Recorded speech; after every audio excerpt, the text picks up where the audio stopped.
আমরাও কতদিন চাউমিন খাই না।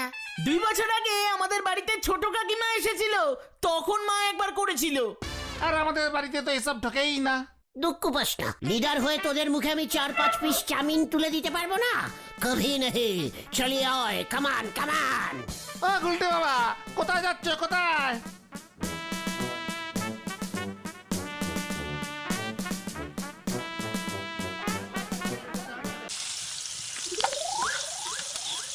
আরে গুলটে মামা, কি খবর? অনেকদিন পরে। বলছিলাম চাউমিনের কত রেট কাটিছিস রে? এক চাও 70, চিকেন চাও 120।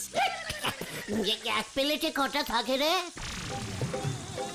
মানে মানে ভেরি ইজিক্যালি সোজা, এক প্লেটে কটা চাউমিন ওঠে? এ কি রে ভাই, ওভাবে কি চাউমিন গোনা যায় নাকি?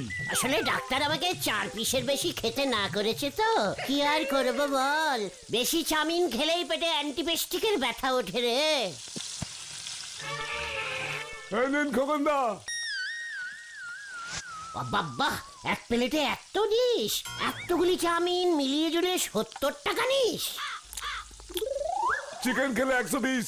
না না, তুই এগি দে, প্রত্যেককে প্লেটে 4 পিস করে দিয়ে দে। হ্যাঁ,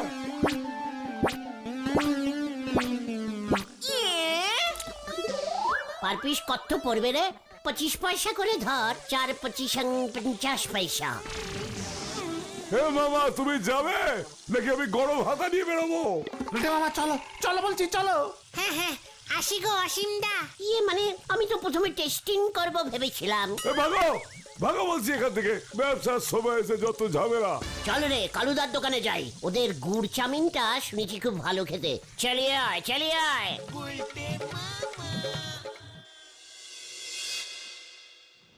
এত চাউমিন কেউ 100টি অর্ডার দেয়? প্রত্যেক প্লেটই 1 পিস করে ওই চাউমিনের নটা দিতি বললি? অসীম বোধহয় এত রাগ করতো নে। একসাথে 4খানা চাউয়ের টুকরো চেয়েছেন দেখে অসীম ঘেবড়ে গেছে। চিনিস দেশের এগরোলের দোকানগুলোই ভালো ছিল, যে যটা চাউমিন চেত তাকে ততটাই দিত, পার পিস ওরা 10 নয়া করে নিত। চীন দেশেও 10 পয়সা চলতো গুলটে মামা। যত সব আনশিক্ষিত ক্যালটাবুলাস গুলো এসে জুটেছে। চীনে 10 নয়া আমাদের 5 টাকার সমান হয় জানিস? কালীপাড়ি আপনার কপালে আর চাউমিন জুটলো নে। আমি বলি কি, তুই চায়ের সঙ্গে চাউমিন বিক্রি কর। চিনিস দেশের প্রতিটা চায়ের দোকানে চাউমিন বিক্রি হয় জানিস? চায়ে ডুবিয়ে ডুবিয়ে ওরা চাউমিন খায়। আমি তো ভেবেছিলুম আমার চায়ের দোকানে এখন থেকে চিলি চিকেন আর পালং শাক বেচবো। নোরা, সিরিয়াস কথার মাঝখানে